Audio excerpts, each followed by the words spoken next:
جو شخص آپ سے محبت کرتا ہے وہ آپ کو ذہنی اذیت نہیں دیتا، وہ آپ کی غلطیاں نہیں پکڑتا، وہ آپ کو پریشان نہیں کرتا، وہ آپ کو سمجھتا ہے، آپ کو محبت دیتا ہے۔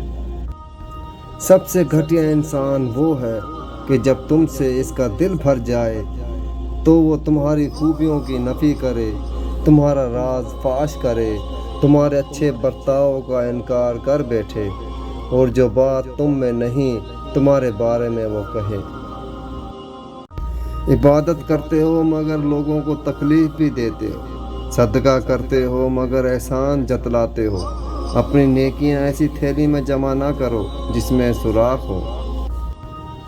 عورت کا پہلا غرور اس کا حسن اور آخری غرور اس کے بچے ہوتے ہیں۔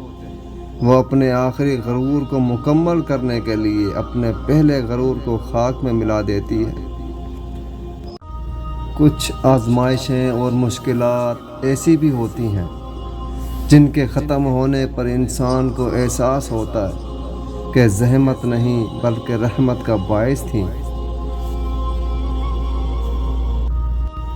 انسان ہر چیز کے بغیر رہ سکتا ہے، لیکن انسان اپنے دکھ اللہ کو بتائے بنا نہیں رہ سکتا، کیونکہ اللہ ہی تو سکون عطا کرتا ہے۔ عورت کو اللہ نے تیسری آنکھ بھی دی ہے جس سے وہ مرد کے انداز کو پہچانتی ہے، جس انداز سے وہ اسے دیکھتا ہے۔ روتا وہ انسان ہے جس نے رشتہ دل سے نبھایا ہو، ورنہ مطلب کا رشتہ رکھنے والوں کی آنکھوں میں نہ تو شرم ہوتی ہے نہ تو پانی۔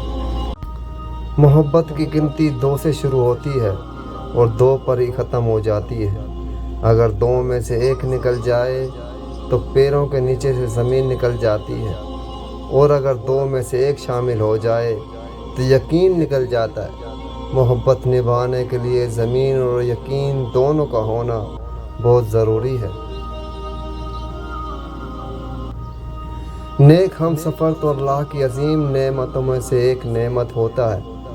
ایک مضبوط ایمان کا شخص نہ صرف آپ کی زندگی سنوار سکتا ہے بلکہ آپ کی آخرت بھی سنوار سکتا ہے۔ بات صرف مرد کے خلوص اور محبت کی ہوتی ہے، عورت آسائشوں کے بغیر بھی خوش رہ سکتی ہے۔